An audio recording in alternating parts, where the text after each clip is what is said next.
하나님 우리 아버지, 오늘 수요 예배의 자리로 불러주시어 하나님의 아들이신 예수님의 복음을 듣게 하시니 감사합니다. 하나님께 영광 돌리고 하나님께서 주시는 모든 은혜를 마음껏 누리는 시간이 되도록 인도하여 주시옵소서. 전하는 자와 듣는 자에게 동일하게 역사하여 주시옵소서. 우리의 복음 되시는 예수님의 이름으로 기도드립니다. 아멘. 네, 오늘 수요 예배 축복의 자리로 나오신 여러분 환영합니다. 먼저 본문 말씀 함께 보실 텐데요. 마가복음 1장 9절부터 11절의 말씀입니다. 다 함께 제가 읽을 적에 합독하시기 바랍니다. 그때에 예수께서 갈릴리 나사렛으로부터 와서 요단강에서 요한에게 침례를 받으시고 곧 물에서 올라오실새 하늘이 갈라짐과 성령이 비둘기같이 자기에게 내려오심을 보시더니 하늘로부터 소리가 나기를 너는 내 사랑하는 아들이라 내가 너를 기뻐하노라 하시니라. 아멘. 아멘. 저희들이 신앙생활을 하면서 참 많이 듣는 말인데 좀 알듯 말듯한 그런 단어가 여러 개가 있습니다. 이제 그 중에 하나가 믿음이고요. 저희들이 다 믿음으로 신앙생활을 하고 있는데 당신은 무엇을 믿습니까? 하고 물어보면은 한마디로 딱 얘기하기가 뭐 좀 그래요. 그렇지 않습니까? 사실 저도 비슷한 고민을 합니다. 그래서 사실 저는 작년 한 해 동안 믿음이라는 단어를 놓고서 많은 묵상을 했었어요. 그래서 저와 함께 그 새벽 예배를 들으신 분들은 제가 믿음에도 종류가 있습니다 라고 해갖고 믿음에 대해서 1년 동안 함께 묵상했던 것을 기억하실 겁니다. 그런데 이 믿음만큼이나 참으로 저희한테 알쏭달쏭 분명히 알 것 같은데 모르는 단어가 또 하나 있습니다. 그것이 복음입니다. 성경에, 특히 신약 성경에 복음이라는 말은 너무나 많이 나옵니다. 그렇지 않습니까? 그런데 막상 여러분들에게 과연 복음이 무엇입니까? 라고 물어보면은 모르겠어요. 여러분들은 복음은 이것입니다 하고 한마디로 말씀을 하실 수 있으실 것 같은데 저는 참 어렵습니다. 그리고 성경 구절을 찾아봐도요, 복음은 이것이다 라고 얘기해 주는 성경 구절이 사실 없어요. 그래서 저는 올해에는 이 복음이라는 단어를 놓고 한번 좀 깊게 묵상을 해볼까 생각을 합니다. 여러분들 요즘 한참 잘 나가는 드라마 이 사랑 통역되나요 보셨나요? 이 사랑 통역되나요 드라마 보시면서 무엇을 느끼셨어요? 저는 그 내용보다도 그 전개가 굉장히 빠릅니다. 그렇지 않습니까? 그리고 막 뒤에 장면이 앞에 나왔다가 막 또 되는 것 같다가 뭐 어떤 장면에는 뭐 어디 갔다고 그러는데 가서 뭔 일이 일어났는지 설명도 안 하고 넘어가고, 그래서 참 신묘막측하고 판타스틱하다. 그리고 요즘 드라마의 추세는 제가 요즘 가요를 모르는 것만큼이나 이해하기 어렵구나라는 생각도 해봤습니다. 근데 성경 말씀 중에요, 마가복음이 그렇습니다. 저희가 공관복음이라고 하는 마태, 마가, 누가복음이 있고 또 다른 요한복음이 있는데요. 이 마태, 마가, 누가복음 중에 일반적으로 많은 성경학자들이 말하기를 아마도 마가복음이 제일 처음 쓰여졌을 것이다 라고 얘기를 합니다. 그리고 참으로 재미있게 이 마가복음의 저자가 누굽니까? 마가지요? 그런데 많은 분들이요, 아주 초대교회 때부터, 교부 시대 때부터 이 마가복음을 베드로 복음이다 라고 이렇게 전승하며 저희한테 알려져 왔습니다. 이제 왜 그러냐 하면은 베드로전서 이제 5장에 가보면은 베드로가 마가를 나의 아들 그렇게 부르지요. 실제로 이 마가는 이제 베드로와 함께 그렇게 함께 있으면서 베드로가 전하는 그 복음을 마가가 기록한 것이 마가복음이다라고 얘기를 합니다. 그러면은 한 가지 의문이 생기지요. 아니 왜 베드로 자기가 직접 쓰면 되지? 그걸 안 쓰고서 마가가 쓰게끔 했을까요? 여러분들 베드로 사도님이 어떠신가요? 예, 가방끈이 짧다고 말씀하시는데 예, 가방끈도 짧고 말보다 행동으로 먼저 하시잖아요. 그렇지 않습니까? 저희들이 잘 알고 있는 베드로 전후서가 있어요. 그런데 베드로 전서를 보면은요, 굉장히 말이 그 문맥이 수려합니다. 예? 그런데 베드로 후서를 보면은요, 굉장히 투박해요. 그래갖고 많은 성경학자들은요, 이 베드로 전서와 베드로 후서는 베드로에 의해서 쓰여진 게 아닌 것 같아요. 어떻게 이렇게 한 사람이 썼으면은 앞에 거는 수려한 문체고 뒤에 거는 이렇게 투박한 문체가 나와 라는 얘기를 합니다. 그런데 사실은요, 베드로 전서는 그 베드로 사도가 글을 잘 못 쓰니까 본인이 이렇게 얘기를 하고 다른 사람이 대피를 한 거예요. 이제 그러다가 조금 알 것 같아갖고 본인이 직접 쓴 것이 베드로 후서입니다. 그러니까 투박한 문체가 나오는 것이거든요. 그래서 아마도 이 베드로 사도께서 본인이 직접 그 복음을 갖다가 얼마나 전하고 싶었겠어요. 특히 우리 베드로 사도의 영원한 라이벌인 또 사도 요한께서는 얼마나 또 수려하게 문장을 쓰시고 많은 편지와 성경을 남기셨습니까? 그러니 얼마나 하고 싶으셨겠어요. 그래서 아마도 그 믿음의 아들인 마가를 통해서 마가복음을 적었을 것이다라고 생각을 합니다. 그래서 이 마가복음은요, 베드로 선생의 특성과 똑같아요. 말보다 행동이 앞섭니다. 굉장히 빠르게 전개가 됩니다. 아까 말씀드렸던 이사랑 통역되나요? 그것만큼이나 굉장히 다이내믹하고 빠르게 전개되는 것이 마가복음입니다. 특별히 이 마가복음은요, 어떤 신학적인 깊은 의미를 거기다가 전달하기보다 직접 베드로가 보고 들은 그 예수님의 행동, 예수님이 어떤 분이신가, 그것을 가감없이 보여줍니다. 그리고 십자가 앞에서 도망가고 배신했던 본인의 모습, 그 제자들의 모습도 그냥 있는 그대로 담백하게 보여줍니다. 그러므로 사실 마가복음은요, 좀 달라요. 뭐가 다르냐 하면은, 이 하나님의 아들이신 그 예수님, 그 왕으로 오신 예수님을 굉장히 인간적으로 그려내고 그 다음에 하나님의 아들이 어떻게 충성스러운 일꾼으로서 하나님 앞에 순종하고 그리고 복음을 이루어냈는가를 보여주고 있습니다. 제가 이 복음이라는 단어를 갖다가 생각하면서 이 마가복음을 가지고서 좀 묵상을 깊게 하여야 되겠다. 그래서 올해는 이제 제가 금요일 날, 그 새벽 예배 시간에, 금요일 날 새벽 예배 많이 나오시라고 말씀드리는 겁니다. 금요일 날 새벽 예배 시간에 마가복음을 가지고 한 절 한 절 묵상을 하고 있습니다. 근데 마가복음의 시작은요, 1장 1절에 이렇게 얘기합니다. 하나님의 아들 예수 그리스도의 복음의 시작이라. 하나님의 아들 예수 그리스도 복음의 시작. 이거 저희 헬라어 기말고사에 나왔던 문제거든요. 이 원어로 보면은 하나님의 아들 예수 그리스도 복음의 시작입니다. 뒤에다가 이다 쓴 사람들은 다 틀렸습니다. 뭐냐 하면요, 타이틀이에요. 이 마가복음의 타이틀입니다.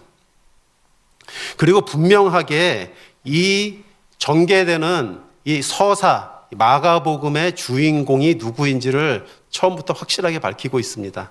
하나님의 아들 예수 그리스도의 복음의 시작이라. 그렇기 때문에 이 바로 메시아의 길을 예비하기 위하여 그 미리 보냄받은 침례 요한의 그 이야기로 시작을 하고요. 그리고 이 어떻게 구약의 예언이 성취되어야 되는지, 그리고 어떻게 하여 예수 그리스도의 복음의 시작이 시작되는지 말하고 있습니다. 침례 요한은 회개의 침례를 베풀었어요. 그렇지 않습니까? 물로 씻는 침례, 즉 회개의 침례를 베풀었습니다. 그러나 예수님께서는 성령의 침례를 줄 것이라고 고백하고 있습니다. 마가복음 1장 8절입니다. 나는 너희에게 물로 침례를 베풀었거니와 그는 너희에게 성령으로 침례를 베푸시리라 라고 얘기를 하고 있습니다. 바로 요 구절 뒤에요. 바로 요 구절 뒤에 오늘 저희가 읽었던 이 본문의 말씀이 나옵니다. 그런데 참 이상합니다.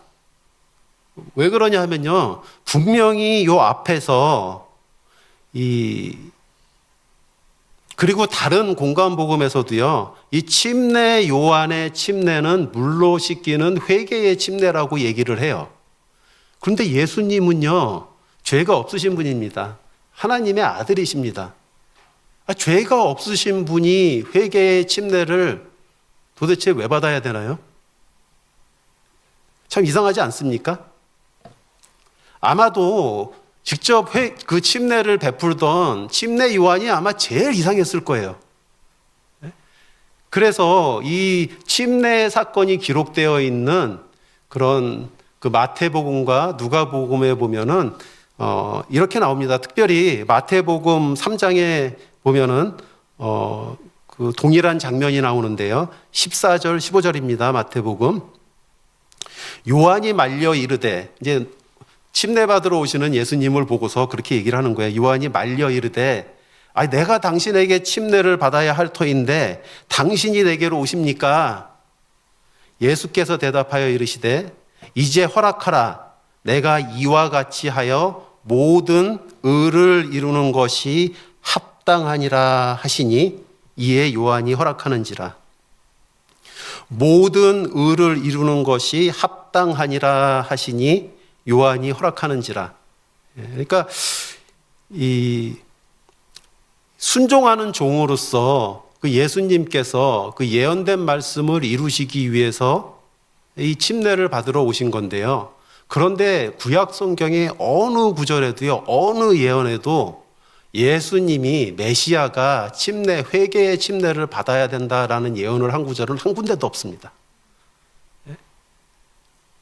그러면은 어떤 말씀을 성취하러 오셨을까요? 여기에 보면은 이와 같이 하여 모든 의를 이루는 것이 합당하느니라 라는 말에 저는 주목을 하고 있습니다. 이 모든 의를 이룬다는 것이 무엇인지 한번 이 시간을 통해서 살펴보려고 합니다. 그 전에 먼저 이 예수님의 침례 장면을 다시 한번 생각을 해봅시다. 이 예수님이 침례 받을 적에 어떤 일이 일어났어요? 예수님이 침례 받을 적에 성령이 비둘기같이 임하셨어요. 그리고 하늘로부터 음성이 너는 내 사랑하는 아들이라 내가 너를 기뻐하노라 라는 음성이 들렸습니다. 그렇죠? 이 사건은 공통적으로 공관복음에 마태, 마가, 누가, 요한복음, 마태, 마가, 누가복음에 다르지 않게 똑같이 기록이 되었습니다. 성령이 비둘기로 임하셨고 성부 하나님께서 너는 내 사랑하는 아들이라 내가 너를 기뻐하노라. 그리고 성자 하나님께서 모든 의를 이루시기 위하여 침례를 받으십니다. 이 성경에요, 성부 하나님, 성자 하나님, 성령 하나님이 동시에 이렇게 역사하셔갖고 이렇게 기록된 장면은요, 이 장면 이외에는 없어요. 아니, 어떻게 보면은 암시된 것까지 따지면은 한 장면이 더 있습니다. 어떤 장면이 있을까요? 처음에 태초에 하나님께서 천지 창조하실 적에 그때 한 장면이 있어요. 그때 성부 하나님께서 빛이 있으라 하시며 천지를 창조하셨고요. 그리고 이제 그 말씀 중에 보면은 2장에 그 우리의 형상대로 사람을 만들자 그러면서 같이 계신 것을 암시하고 계시죠. 그리고 요한복음에 보면은 태초에 말씀이 계셨느니라, 그 말씀이 하나님과 함께 하셨으니 그 말씀이 곧 하나님이시라. 말씀이 예수님이잖아요. 성자 하나님께서 태초에 함께 하셨음을 말씀을 하세요. 그리고 또한 잠언 잠언 8장에 보면은 처음부터 지혜가 태초부터 함께 천지창조 참여했다라고 얘기를 합니다. 지혜가 성령님이시죠. 이렇게 암시되어 있는 거를 치면은 천지창조와 오늘 예수님께서 침례 받으시는 이 장면을 제외하고는 성부, 성자, 성령 하나님이 함께 하신 장면이 없습니다. 그만큼 예수님께서 이 침례 받으시는 이 장면이 전 우주 이를 창조하신 전능하신 하나님의 입장에서 볼 적에 가장 큰 사건이라는 것이에요. 이거 왜 그렇습니까? 왜 그러냐 하면 이 마태복음 1장 1절에서 선포한 것처럼 하나님의 아들 예수 그리스도의 복음의 시작을 공표하는 자리이기 때문에 그렇습니다. 하나님께서 천지를 창조하시고 인간이 범죄함으로 사랑하는 저희들을 구원하시기 위해 계획하시고 예정하셨던 그 구원의 사역이 비로소 예수님이 육신을 입고 성육신하여 우리에게 임마누엘로 오시면서 공생애를 시작하는 이 시점에 이제 복음이 시작했다라는 것을 성부, 성자, 성령 하나님이 공표하시는 거예요. 그러니 가장 이 구원 사역에서 가장 영예롭고 가장 위대한 사건이지 않을 수 없습니다. 그럼 다시 한번 그 모든 의를 이루신다라는 것의 의미를 한번 살펴보려고 합니다. 다시 한번 마태복음 3장 15절입니다. 예수께서 대답하여 이르시되 이제 허락하라. 우리가 이와 같이 하여 모든 의를 이루는 것이 합당하니라 하시니 이에 요한이 허락하는지라. 근데 요 예수님께서 이 침례를 받으시고 침례를 받는다라는 건 없지만 이 침례를 받으셨을 적에 성령님이 임하시고 하나님께서 내 기뻐하는 아들이라 얘기하고 그리고 모든 의를 이루려 시작한 이 사역에 대해서 이사야 42장에 정확하게 예언을 하고 있습니다. 이사야 42장은 주의 종의 예언으로 그 유명한 그 장인데요. 그 이사야 42장 1절 제가 한번 읽어드리겠습니다. 내가 붙드는 나의 종, 내 마음에 기뻐하는 자. 여기서 나의 종은 누구예요? 메시아입니다. 성자 하나님이시죠. 내 마음에 기뻐하는 자. 그 침례 받을 적에 예수님 그 침례 받을 적에 하나님께서 그렇게 말씀하셨잖아요. 내가 기뻐하는 자다. 내 마음에 기뻐하는 자, 곧 내가 택한 사람을 보라. 내가 나의 영을 성령을 그에게 부어주었은즉 그가 이방에 정의를 베풀리라. 이 침례 받을 적에 그 함축된 예언이 여기에 있습니다. 그런데 여기에서 말하는 그 정의는 뭐예요? 여기서 말하는 모든 의는 무엇입니까? 이거는 단순히 개인적인 예수님의 의로움을 얘기하는 것이 아니에요. 개인의 의로움을 얘기하는 것이 아닙니다. 그렇죠? 이 말씀을 보면은 이방에 베푸는 하나님의 정의, 이것이 하나님께서 예수 그리스도의 복음을 통하여 다 이루고자 하시는 모든 의라는 것입니다. 계속해 갖고 이 42장의 말씀을 읽다 보면은요, 그 42장 6절에 이렇게 말을 합니다. 나 여호와가 여호와의 의로 너를 불렀은즉 내가 내 손을 잡아 너를 보호하며 너를 세워 백성의 언약과 이방의 빛이 되게 하리니. 여기서 말하는 나는 하나님이시고요. 너는 메시아이신 주의 종 메시아이신 예수님 성자 하나님을 말씀하시는 겁니다. 너를 세워 메시아를 세워 백성의 언약과 이방의 빛이 되게 하리니. 그럼 예수님은 어떤 분으로 오신 거예요? 예수님은 어떤 분으로 오셨습니까? 여기 말씀에 의하면은 백성의 언약 그리고 이방의 빛으로 오셨습니다. 이 백성의 언약이라고 그럴 때 백성은 누굴까요? 예, 물론 저희들입니다. 예, 그러나 믿는 자 저희를 얘기하는 거예요. 근데 이 컨텍스트에서 백성이라 하면, 구약에서 나의 백성이라고 하면 하나님께서 선택하신 이스라엘 백성을 말씀하시는 거예요. 그렇죠? 그러니까는 이스라엘에게 주어졌던 언약, 그리고 또한 그뿐만이 아니라 참으로 놀랍습니다. 이 이방을 향한 복음이 신약에만 전개되는 것이 아니라 이미 이때부터 선포가 됐어요. 이방의 빛이 되게 하셨다라고 얘기를 하셨습니다. 바로 이것이 이스라엘에 향한 하나님의 언약이 성취되는 것, 그 다음에 이방의 빛이 되시는 것, 이것이 바로 마가복음에서 이야기하고 있는 하나님의 아들 예수 그리스도의 복음입니다.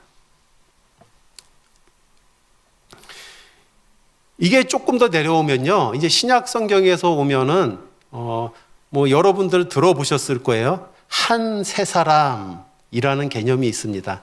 한 세 사람의 신약이 있어요. 그게 뭐냐 하면은요, 이스라엘과 유대인과 우리 이방 교회가 십자가 안에 하나가 되어 하나의 새로운 사람으로 된다라는 말씀입니다. 그런데 이 한 세 사람의 복음이, 이스라엘과 이방이 연합하는 이 복음이 이미 벌써 이사야서에 선포되고 있는 거예요. 그렇죠? 백성의 언약, 이스라엘과 이방의 빛, 우리 교회 이방인을 향한 그 예수 그리스도 안에서 이 둘이 하나가 되어 한 세 사람이 되는 그 말씀이 선포되고 있는 것입니다. 이 신약으로 가면은요, 그 에베소서 2장에 이 한 세 사람에 대한 아주 자세한 설명들이 나옵니다. 제가 다 읽어드리지는 못합니다. 그러나 14절과 2장 14절과 15절에 보면은요, 이렇게 말씀을 하고 계세요. 그는 우리의 화평이신지라 둘로, 이스라엘과 이방인을 얘기하는 겁니다. 둘로 하나를 만드사 원수된 것, 곧 중간에 막힌 담을 자기 육체로 허시고, 십자가에서 자기 육체로 허시고 법조문으로 된 계명의 율법을 폐하셨으니 이는 둘로 자기 안에서 한 세 사람을 지어 화평하게 하시고, 즉 한 세 사람은 유대인, 그러니까 이방인들, 유대인과 이방인들의 연합을 말씀하고 있는 것이고요. 그리고 어떻게 하나가 된다고 그러셨어요? 이 십자가를 통하여 이루어진 화해를 얘기하는 겁니다. 그리고 조금 더 내려가면은요, 그 21절, 22절에 에베소서 2장입니다. 그의 안에서 건물마다 서로 연결되어, 여기서 그는 예수님을 말하시는 거예요. 그의 안에서 건물마다 서로 연결되어 주 안에서 성전이 되어가고, 누가? 한 세 사람이 된, 세 사람이 된 이스라엘과 우리 교회가 주 안에서 성전이 되어가고, 너희도 성령 안에서 하나님이 거하실 처소가 되기 위하여 그리스도 예수 안에서 함께 지어져 가느니라. 저희들이 성전으로 함께 성전으로 지어져 간다라고 이야기하고 있습니다. 근데 여기서 말하는 성전은 구약에 나오는 저 이스라엘에 있었던 옛 이스라엘의 그 성전을 얘기하는 게 아니에요. 그렇죠? 그리고 또한 단순하게 지금 이 교회 시대에 이런 교회당, 예배당을 얘기하는 것도 아닙니다. 여기서 얘기하는 성전은요, 이스라엘과 교회가 하나가 되어서 예수 그리스도를 왕으로 섬기는 그 나라에 완성되어진 요한계시록에서 예언된 새 예루살렘을 얘기하고 있는 거예요. 이렇게 예수 그리스도의 침례를 통하여 이 모든 의가 이루어지도록 예수 그리스도의 복음이 시작된 것을 성부, 성자, 성령 하나님이 함께 이 세상에 공표를 하신 겁니다. 저희들도 침례를 받아요. 그렇지 않습니까? 저희들은 침례를 왜 받습니까? 이 세상 앞에 공표를 하는 거잖아요. 이제 저희가 예수님의 죽으심과 부활하심에 동참하는 한 세 사람으로 거듭났습니다 라는 것을 공표하시는 거죠. 세상에 공표하는 거잖아요. 하나님 앞에서 선포하는 거잖아요. 마찬가지로 예수님의 침례는 이 세상에 하나님의 복음이 시작됐음을 선포하는 말씀입니다. 왜? 태초부터 예정되었던 모든 의, 그 모든 의를 이루시기 위해서입니다. 저희는 그 로마서를 기독교의 교리서라고 얘기를 합니다. 그런데 이 로마서의 전체적인 그런 복음에 대한 메시지를 보면요, 항상 그 복음을 얘기할 때 하나님의 의라는 단어와 연결을 지어서 얘기를 합니다. 특별히 로마서 1장 16절 17절에 보면은 이러한 구절이 나옵니다. 내가 복음을 부끄러워하지 아니하노니 이 복음은 모든 믿는 자에게 구원을 주시는 하나님의 능력이 됨이라. 먼저는 누구? 유대인에게요. 그리고 헬라인에게로다. 복음에는 하나님의 의가 나타나서 믿음으로 이르게 하나니 기록된 바 오직 의인은 믿음으로 말미암아 살리라 함과 같으니라. 이 복음은 누구한테 옵니까? 먼저 유대인에게요, 이스라엘에게요, 그리고 헬라인에게, 이방인에게, 우리 교회에게로다라고 말씀을 하십니다. 그리고 곧 이것이 하나님의 의라고 얘기를 합니다. 또한 계속해서 로마서 3장 19절, 31절의 말씀에도 하나님의 의에 대하여 로마서에서 다음과 같이 선포를 하고 있습니다. 로마서 3장 21절, 22절의 말씀입니다. 이제는 율법 외에 하나님의 한 의가 나타났으니 율법과 선지자들에게 증거를 받은 것이라. 곧 예수 그리스도를 믿음으로 말미암아 모든 믿는 자에게 비치는 하나님의 의인이 차별이 없느니라. 하나님의 의는 어떻게 주어집니까?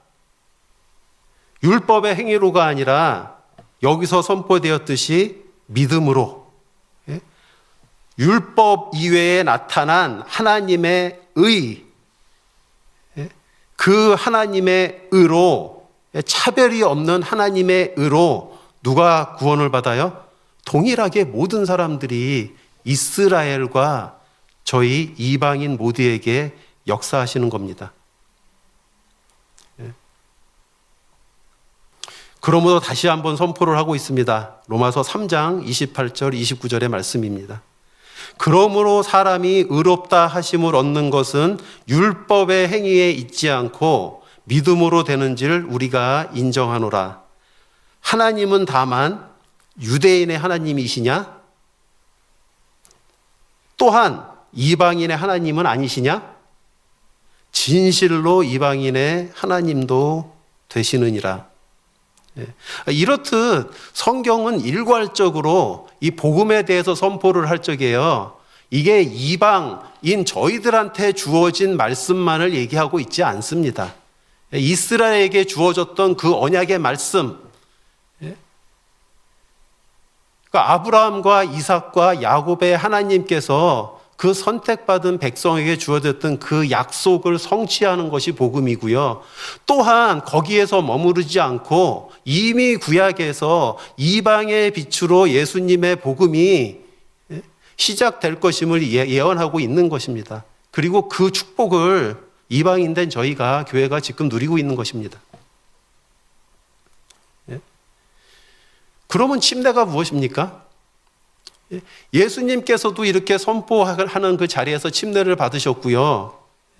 저희 교회도 침례교회지 않습니까? 참 자랑스럽죠. 우리 교회도 침례교회인데요. 이 침례가 뭐예요? 우리가 예수님과 함께 예수님의 침례에 동참함으로 예수 안에서 우리가 죽고 또 부활해서 한 새 사람으로 거듭났습니다. 이제 주님의 자녀가 되었습니다. 이 세상에 알게 공표하는 거예요. 예수님께서 세상을 향하여 복음이 시작되었다. 하나님의 아들 예수 그리스도의 복음이 시작되었다라는 것을 선포하셨고, 저희들이 침례받음으로 인하여 그 복음이 완성되는 겁니다. 그렇기 때문에 이 복음의 시작과 복음의 끝, 저희들한테 복음이 전달이 돼갖고 그 복음으로 우리가 예수 그리스도와 함께 죽고 함께 살아나서 한 새 사람으로 거듭났습니다. 이것을 공표할 적에 누가 가장 기뻐하시겠습니까? 하나님 아버지께서 가장 기뻐하실 거예요. 아니, 성부 하나님, 성령 하나님, 성자 하나님께서 가장 기뻐하실 겁니다. 그리고 누가 가장 싫어할까요? 누가 가장 두려움에 떨겠습니까? 사탄이 가장 두려움에 떨 것이고 가장 싫어할 것이에요. 그렇지 않습니까? 그렇게 시작된 복음이, 그렇게 막고자 했던 그 역사가 시작이 되어서 내가 세례를 받고 우리가 침례를 받음으로 그 복음이 완성되는 것을 볼 적에 사탄이 두려움에 떨 것입니다. 그러기 때문에 모든 이 공간 복음에 보면요, 예수님의 이 침례의 사건 이후에 바로 사탄에게 시험을 받으십니다. 그 40일 동안 광야에서 사탄이 예수님을 시험하십니다. 그리고 그 이후에 예수님께서는 비로소 그 모든 시험을 이기시고 그리시고 나오셔서 이제 공생애를 시작을 하시는 거예요. 그때부터 이제 공생애가 시작이 되는 겁니다. 예수님께서 첫 말씀, 첫 번째 설교가 무엇이었어요? 천국이 가까웠느니라. 그 천국이 가까웠다는 예수님의 복음, 예수님께서 침례를 받으시며 하나님의 의가 이루어질 것을 선포하심으로 새 예루살렘, 한 세 사람들이 이루어서 서로 연결되어서 이루어질 새 예루살렘, 곧 천국이 가까웠다라고 말씀을 선포하면서 공생애가 시작되는 것입니다. 마가복음 1장 38절에 예수님의 사명선언이 있습니다.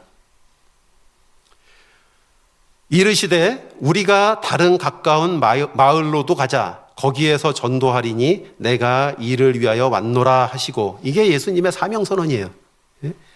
예수님께서는 이 복음을 전하시기 위해 오신 겁니다.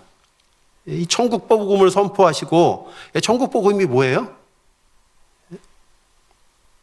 천국 복음을 선포하시고, 천국이 왔음을 선포하시고, 그리고 어떻게 하셨습니까? 병자를 고치시고, 또 뭐 하셨어요? 귀신을 쫓아내시고 기적을 행하심으로써 하나님의 의, 예수 그리스도의 복음을 전하신 겁니다.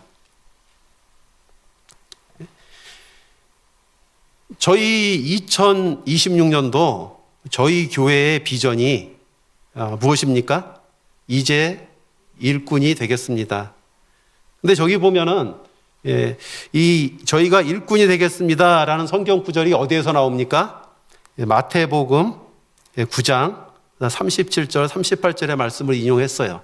근데 이 배경이 되는 말씀이요, 바로 예수님의 사역에 대한 내용입니다. 제가 35절부터 한번 읽어드리겠습니다. 예수께서 모든 도시와 마을에 두루 다니사 그들의 회당에서 가르치시며 천국 복음을 전파하시며 모든 병과 모든 약한 것을 고치시니라. 무리를 보시고 불쌍히 여기시니 이는 그들이 목자 없는 양과 같이 고생하며 기진함이라. 이에 제자들에게 이르시되 추수할 것은 많되 일꾼이 적으니 그러므로 추수하는 주인에게 청하여 추수할 일꾼을 보내주소서 하라 하시니라. 이게 저희 교회가 올해 선포한 저희 비전의 말씀입니다. 그게 뭡니까? 예수님이 시작하신 그 복음 전도의 사명을 저에게 주신 겁니다. 우리가 무엇을 해야 됩니까? 예수님께서 보여주신 대로 저희가 복음을 전해야 되는 것이에요. 그리고 복음이 뭐예요? 저희 목사님께서 늘 말씀하시는, 외치시는 구제, 선교, 전도입니다. 예수님께서도요, 천국 복음만을 말씀하신 것이 아니라 병자를 고치시고 회당에서 가르치시고 약한 자들을, 모든 병든 자들을 다 고치셨다라고 말씀을 하셨습니다. 이 예수님의 복음 전도에 참여하는 것이 참으로 기쁜 일입니다. 예전에요, 제가 미국에 있을 적에요. 이제 처음 신학교에 들어가가지고 신학 공부 시작했을 적에 제가 어떤 계기가 있어서 하나님께 서원을 하고 하루에 3명에게 꼭 복음을 전하자. 하루에 3명에게 복음을 전하지 않으면은 복음을 전하지 않을 때까지 잠을 자지 않겠다. 그리고 한 1년 반 정도 매일 하루도 안 빠지고 복음을 전한 적이 있습니다. 근데 이렇게 복음을 전하다 보면요, 그러니까 이제 뭐 회사에서도 안 믿는 사람이 있으면은 가가지고 뭐 자연스럽게 커피 마시면서 예수님 복음 전하기 또 하고요. 근데 어떤 날은 뭐 거의 이제 12시가 가까웠는데도 복음을 못 전하는 날이 있어요. 그러면은 막 아주 조바심이 나가지고 이거 어떻게 해야 되나 막 그러고서 이제 한동안은 그 주변에 있는 버스 정류장을 찾아갔습니다. 버스 정류장을 찾아가면은 그때 제가 이제 실리콘밸리에 있을 때인데요. 그 시간까지 버스 정류장에서 기다리고 있는 사람들은 대다수가 히스패닉, 멕시코 사람들이 많이 와서 거기서, 아니면 그 남미에서 올라온 이제 그런 친구들이 거기에 이렇게 줄 서갖고 버스 기다리고 있어요. 그러면은 제가, 야, 이거 뭐 버스 타지 말고 내가 공짜로 태워줄 테니까 이거 차 타라고. 그래갖고 차에 태우고 이제 집까지 가면서 그 예수님 이제 복음을 전하고, 너 예수 그리스도에 대해서 전하고, 그렇게 했었습니다. 그런데 어떤 날은 제가 늘 가는 버스 정류장을 한 바퀴 돌아도 사람이 없을 때가 있어요. 이제 그런 날은 어디를 가냐 하면 이제 기차역을 갑니다. 기차역을 가면은 이제 11시 때쯤 가면은 이제 기차가 딱 2타임 남았거든요. 그리고 한 2시 한 15분, 11시 한 15분쯤에 한 번 들어오고, 그 다음에 한 12시 한 48분 정도 돼갖고 두 번째 기차가 들어옵니다. 그러면 이제 우르르 기차에서 내리는 사람이 있으면은 싹 눈치를 보다가 그래도 좀 누군가 그 말이 먹힐 것 같은 사람한테 가갖고서 붙잡고서 혹시 그 예수님을 아십니까? 그러고 물어봅니다. 그런데요, 참 놀라운 것은요, 그 미국 사람들은 그래도 예수라는 이름을 한 번씩 들어봤을 것 같지 않습니까? 걔네들 뭐라고 그러면 오 마이 갓 하는데, 그리고 막 지저스 크라이스트 막 그러면서 얘기를 하는데, 너 예수님에 대해서 알아? 그러고 물어보면은 예수님이란 이름을 들어보지 못한 사람들이 의외로 많아요. 한 번은 어떤 그 중년 아저씨가 있어갖고 이제 가갖고 너 예수님에 대해서 들어본 적이 있습니까? 그랬더니 날 이렇게 딱 째려보는 거예요.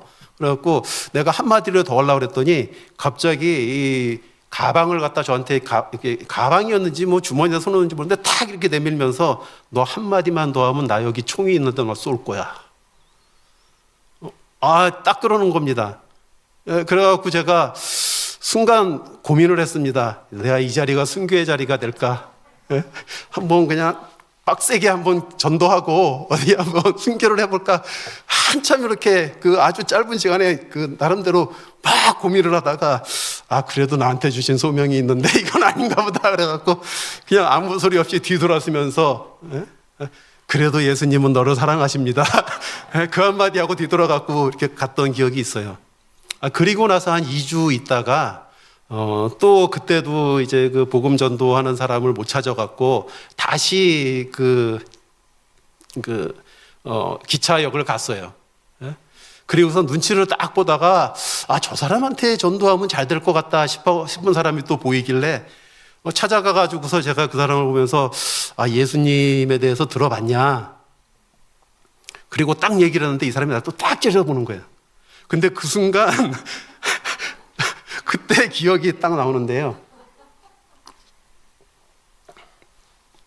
그 2주 전에 제가 복음 전했던 그 아저씨더라고요. 그러니까 딱 이렇게 째려보더니 갑자기 제가 그렇게 웃기 시작하는 거라면서 그러면서 내가 맞아 2주 전에 그때 그 사람 아니야? 그랬더니 끄덕끄덕하면서 야 이제 너 죽을 각오가 됐나 보지? 그러고서 그래서 그 자리에 서갖고 그 아저씨한테 복음을 한 15분 정도 전하고 물론 그 자리에서 그분이 바로 영접하지는 않았습니다. 그래도 그 주님의 복음을 그 믿지 않는 사람한테 한번 전했던 기억이 있습니다. 저희 목사님도 그 노방전도에 대한 로망이 있으시잖아요, 담임 목사님이. 근데 그 전도할 적에 그 기쁨이 있어요. 왜 그러냐 하면 그 전도하는 그 일에 그 삼위 하나님께서 너무 기뻐하십니다. 성령님께서 인도해 주시고요. 그리고 예수님께서 시작하신 사역이고요. 그리고 하나님께서 처음부터 예정하셨던 저희들을 향하신 축복입니다. 그 이방인의 빛으로 오신 예수님을 선포하는 일에 저희가 쓰임받는 것이 얼마나 귀한 것인지 모르겠습니다. 그 이방인한테 복음 전도한 것을 말씀드렸으니까 또 제가 그 이스라엘 사람한테도 복음 전한 걸 좀 하나 더 말씀을 좀 드릴까 하는데요. 저는 예전에 한동안 그 이스라엘 선교에 굉장히 좀 활발하게 인볼브를 했었어요. 그래갖고 이스라엘에도 이제 세 차례 이제 가가지고 좀 있다 오고 그랬고, 이제 한 번은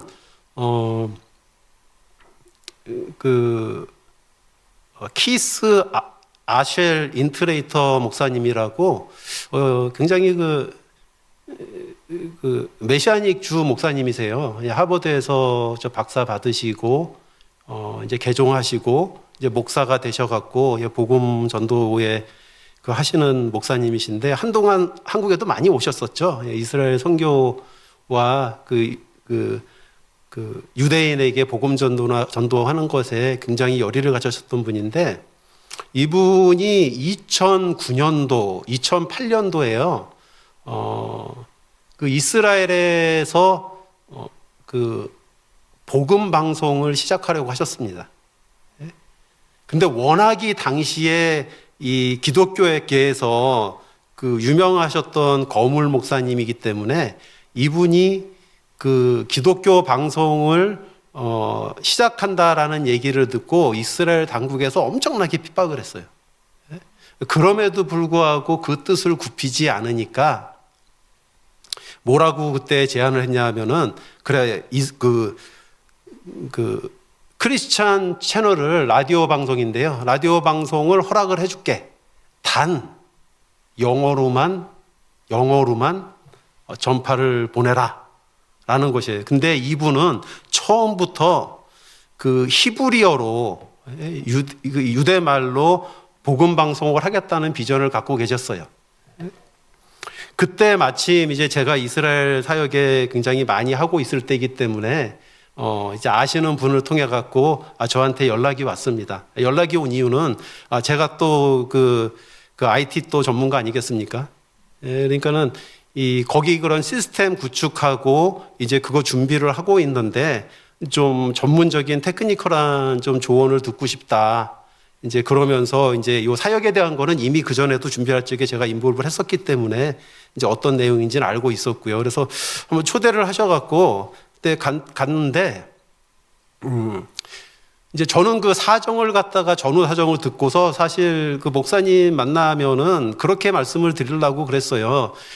영어 방송이면 어떻고 히브리어 방송이면 어떻습니까? 이스라엘 땅에 복음이 울려 퍼진다는데 일단 한 발이라도 밀어 넣듯이 영어로 먼저 시작하시고 나중에 기회가 되면 히브리어도 하시지요. 저는 사실 이렇게 가면은 조언을 드려야 되겠다. 물론 이제 기술적인 거 이외에 생각을 하고 이제 가는데요. 그 비행기 안에서 이거 놓고서 계속 기도할 때 이제 저한테 이렇게 주시는 감동이 가가지고 그 유대인들을 좀 보내는 거예요. 그래가지고 이제 내려갖고 그 다음날 이제 이 목사님을 만나기로 되고 한 반나절 정도 시간이 있어갖고 제가 그 예루살렘을 갔다가 그냥 걸어가지고 한 3시간 정도를 걸어 다니면서 열심히, 아주 열심히 그 유대인들을 쳐다봤습니다. 도대체 뭘 보라고 그러시는 건가? 그러고. 보니까는 이제 거기 가면 종교인들이라고 그래갖고 까만 모자 쓰고 진짜로 요 미간에다가 그 말씀 쓴 거 이렇게 리본에서 달고 다니기도 하고 요 손에다가 한 거 달고 다니기도 하고 그런 사람들 있잖아요. 저 사람들 뭐라는 건가? 그리고 열심히 그 사람들 쳐다보고 그러면서 뭐 한참을 다녔는데 모르겠어요. 모르겠어요. 뭘 보라고 그러신 건지. 그래가지고서 이거 내일 그냥 가가지고 생각했던 대로 말씀을 그렇게 그냥 조언을 드려야 되겠다라고 생각을 하고서 이제 호텔을 향해서 걸어가는데 그 어떤 유대인이 저를 툭툭 치더니 뭐라고 얘기를 하는데 뭐 분명히 봐도 뭐 제가 저 이스라엘 사람처럼은 안 생겼잖아요. 근데 저한테 히브리어로 뭐라고 얘기를 하는 거예요. 그때 갑자기 그 사도행전의 그 말씀이 생각이 났습니다. 그 장면이 생각이 났어요. 그게 뭐냐면요. 그 사도 바울이 이제 3차 전도여행을 마치고 예루살렘으로 오잖아요. 근데 와가지고 이제 막 사람들이 사도 바울 막 잡아가려고 그러니까 이제 그 백부장이 와가지고 사도 바울을 갖다가 보호하고 이제 데리고 갑니다. 그런 장면이 있는데요. 제가 말씀을 먼저 읽어드리겠습니다. 사도행전 21장 40절입니다.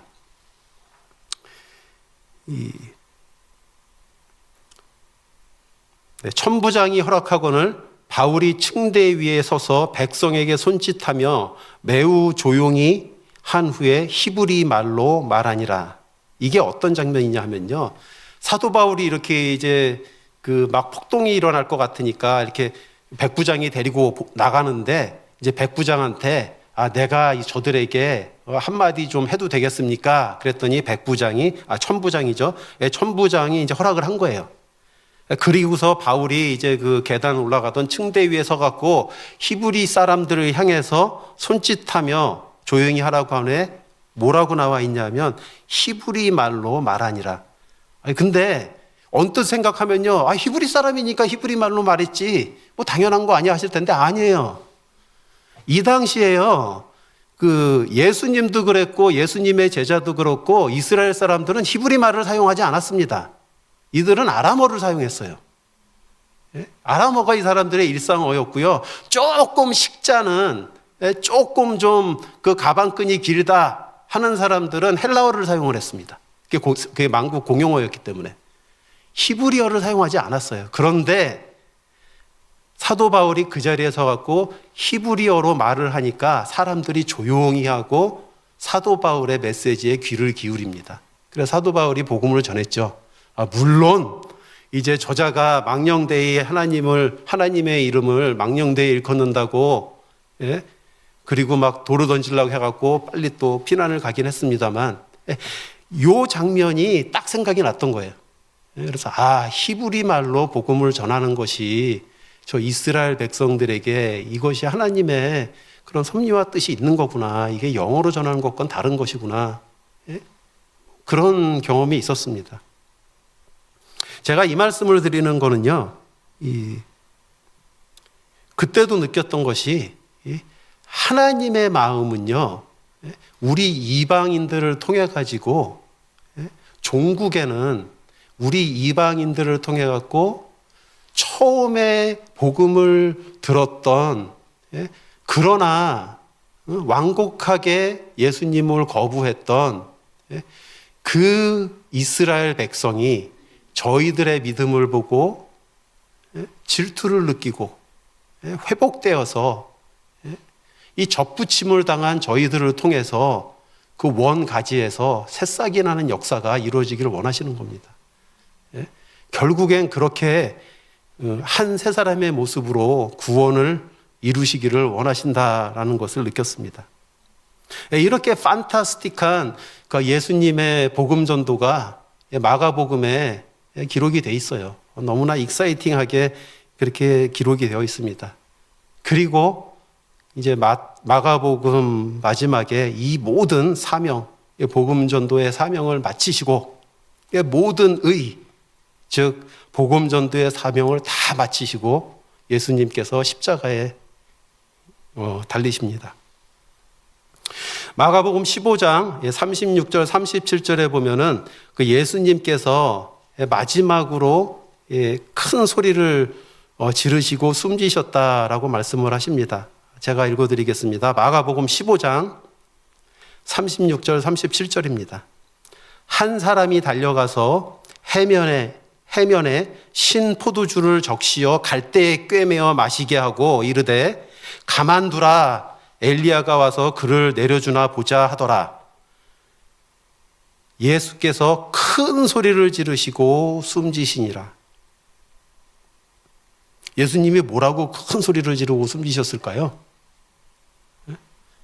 막 힘드니까 하고 숨지셨을까요? 똑같은 장면이 요한복음에도 기록이 되어 있습니다. 요한복음 19장 28절부터 30절입니다. 이것도 제가 읽어드리겠습니다. 그 후에 예수께서, 지금 십자가상에 계신 거예요.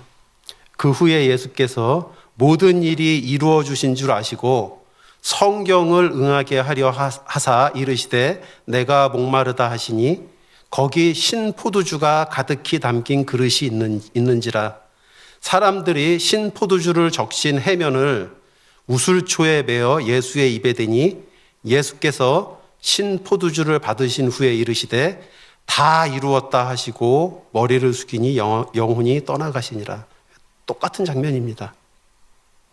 신포도주를 적신 해면을 예수님께서 받으시고, 그리고 어떻게 하셨어요?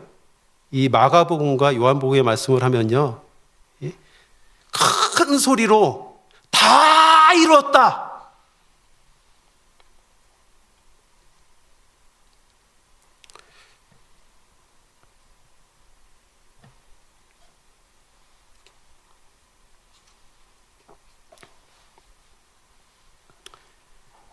예.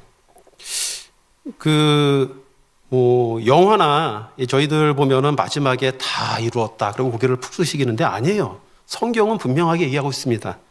큰 소리로 다 이루었다. 외치시고, 그 영혼이 떠나가시니라라고 얘기하고 있습니다. 이 다 이루었다라는 단어가요, 테텔레스타입니다. 근데 요것도 저 헬라어 기말고사에 나온 문제거든요. 이 테텔레스타이가요, 이게 한국말로는 다 이루었다라고 얘기하는데요, 이게 사실은 다 이루었다가 아닙니다. 이 단어가요, 그 3인칭 단수 완료 수동태예요. 이게 뭐냐 하면요, 수동태입니다. 그러니까 내가 예수님이 다 이루었다라고 선포하신 게 아니고요, 다 이루어졌습니다. 다 이루어졌습니다. 영어 성경으로 보면 거의 이렇게 돼 있죠. It has been done.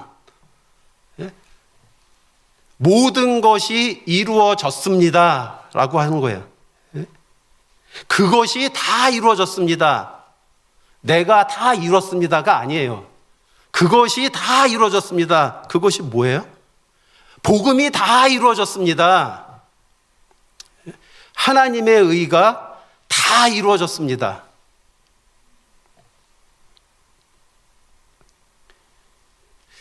그렇게 십자가상에서 선포를 하십니다. 실제로 이 사건을 통해서 이 복음은, 예수님의 선언처럼 이 구원은, 이 하나님의 의는 이미 already 다 이루어진 것입니다. 그러나 저희가 얘기를 하잖아요. 이 복음은 already not yet,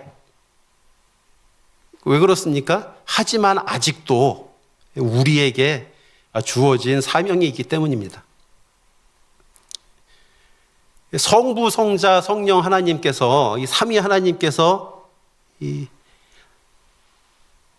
너는 나의 사랑하는 아들이요 내가 너를 기뻐하노라, 그렇게 기뻐하심으로 선포하신 하나님의 아들 예수 그리스도의 복음, 그 그리스도의 복음을 완전히 다 이루어 그 한 세 사람이 다 연결되어서 마지막 때에 그 새 예루살렘, 그 성전을 이루어 가는데 예수님께서 저희들한테 소명을 주셨습니다. 사명을 주셨습니다. 다들 잘 아십니다. 이 교회의 사명이 뭡니까? 마태복음 28장 19절 20절입니다. 그러므로 너희는 가서 모든 민족을 제자로 삼아 아버지와 아들과 성령의 이름으로 침례를 베풀고 내가 너희에게 분부한 모든 것을 가르쳐 지키게 하라. 볼지어다 내가 세상 끝날까지 너희와 항상 함께 있으리라 하시니라.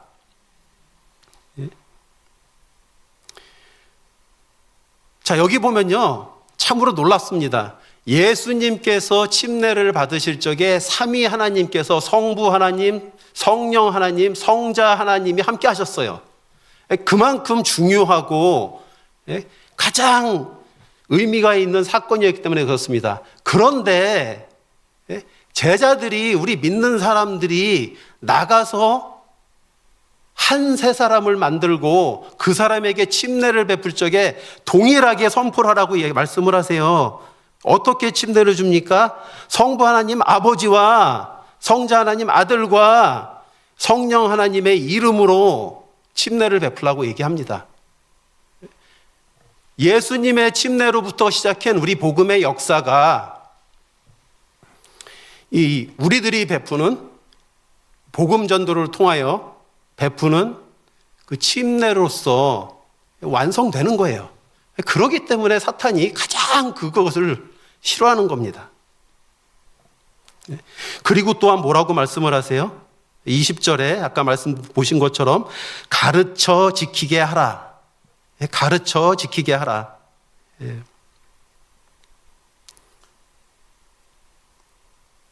예수님을 믿어서요, 이 복음을 전도하는 것이, 이 복음을 전하고 이 완성한다는 것이, 이 복음의 완성은 계속 말씀드리지만 그 새 예루살렘에서 끝나는 거거든요. 그 새 예루살렘에 완성시키는 것은 그냥 한 세 사람으로 만드는 침례를 베푸는 것뿐만이 아니라 가르쳐 지키게 해야 되는 것입니다. 저는 이거를 저의 사명으로 받았습니다. 그래서 저는 아시는 것처럼 지금 선교 준비를 하고 있고요. 그리고 그 선교지로 나가서 이제 당연히 제가 순수 복음을 전파하기 위해서 교회를 현지 교회를 설립할 거고 순수 복음을 전할 겁니다. 또한 그 교육 현장에서 그곳에서 전해지는 대학교, 고등학교, 중학교 크리스찬 교육을 통해 갖고 주님이 분부한 모든 것을 가르쳐 지키라는 것을 저의 사명으로 알고 그런 선교사의 소명을 다하고자 합니다. 예수님께서는요, 그렇게 말씀을 하셨어요. 이 천국 복음이 모든 민족에게 증언되기 위하여 온 세상에 전파되리니 그제야 끝이 오리라 라고 말씀을 하셨습니다. 그제야 주님께서 다시 오신다는 말씀이에요. 그리고 그 끝에는 하나님께서 약속하신 그 한 세 사람들이 하나가 되어 만들어지는 성전, 곧 새 하늘과 새 땅, 새 예루살렘이 완성되는 것입니다. 요한계시록입니다. 21장 2절의 말씀입니다. 또 내가 보매 거룩한 성, 새 예루살렘이 하나님께로부터 하늘에서 내려오니 그 준비한 것이 신부가 남편을 위하여 단장한 것 같더라. 이 한 세 사람이 이루어가는 성전은요, 여기에서 얘기하는 새 예루살렘은요, 이 어떤 장소가 어떤 뭐 이런 건물이 아니고요. 이 성전이 뭐냐 하면요, 이게 바로 하나님과 어린 양이신 그 예수님을 얘기하고 있는 거예요. 한번 계속해서 보면은요, 아까 요한계시록 21장 말씀 보고 있었습니다. 요한계시록 21장 22절 23절에 그 성전이 무엇인지 이렇게 얘기를 하고 있습니다. 22절입니다. 성 안에서 내가 성전을 보지 못하였으니, 지금 이 성이라는 것은 새 예루살렘 성을 얘기하는 거예요. 성 안에서 내가 성전을 보지 못하였으니 이는 주 하나님 곧 전능하신 이와 및 어린 양이 그 성전이심이라. 그 성은 해나 달의 비침이 쓸데없으니 이는 하나님의 영광이 비치고 어린 양이 그 등불이 되심이라. 우리들의 복음은요, 아니 하나님의 아들 예수 그리스도의 복음은요, 예수님께서 침례를 받으시며 모든 의를 이루기 위하여 허락하라 시작하신 복음의 끝은 한 세 사람으로 저희가 구원받고, 그리고 마지막에 새 예루살렘 성에 들어가서 성전, 거기에 있는 성전은 우리가 보는 그런 성전이 아닙니다. 하나님의 영광, 빛, 이방에 비치신 예수님께서 계시는 그곳에서 완성이 되는 것입니다. 그렇기 때문에 하나님께서는 선포를 하십니다. 뭐라고 선포를 하세요? 하나님께서는 하나님의 아들 예수 그리스도의 복음의 시작과 마침이십니다. 요한계시록 22장 13절입니다. 나는 알파와 오메가요 처음과 마지막이요 시작과 마침이라.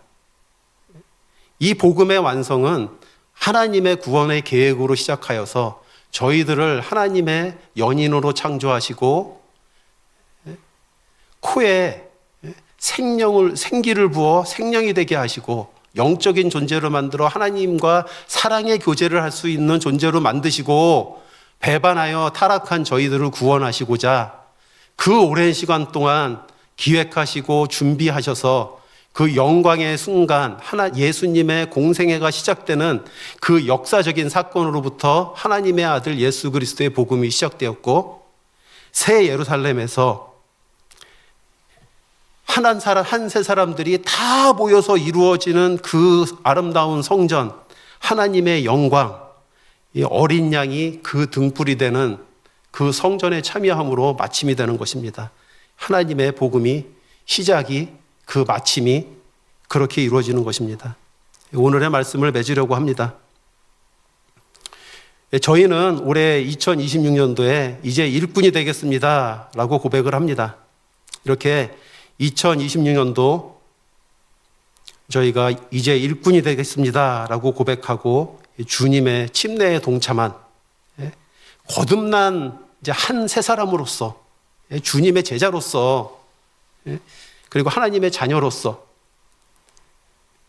그리고 주님의 사명자로서, 우리가 복음 전도자로서 예수님의 다시 오심을 준비하는 저와 여러분이 되시기를 예수님의 이름으로 축복합니다. 그리하여서 하나님께서 너는 내 아들이라 내가 너를 기뻐하노라 이 두 팔 벌려 저희를 맞이해 주시고, 그 새 예루살렘, 그 아름다운 성전이신 하나님과 예수님 안에서 영원히 함께 손잡고 찬양드리는 저와 여러분이 되시길 예수님의 이름으로 축복합니다. 이를 위하여 힘껏 주의 일꾼으로 복음 전도에 힘쓰는 저와 여러분이 되기를 예수님의 이름으로 축복하고 축복합니다. 기도하시겠습니다. 하나님 아버지, 오늘 마가복음에 예수님께서 침례 받으시는 그 역사적인 장면을 통해 우리에게 주시는 복음의 사명을 다시 한번 살펴보았습니다. 이제 한 세 사람으로 거듭난 저희들에게 주님의 충성된 일꾼 되어 헌신하고 주님의 다시 오심을 준비하는 신실한 주의 일꾼이 되도록 능력 주시고 믿음 주시옵소서.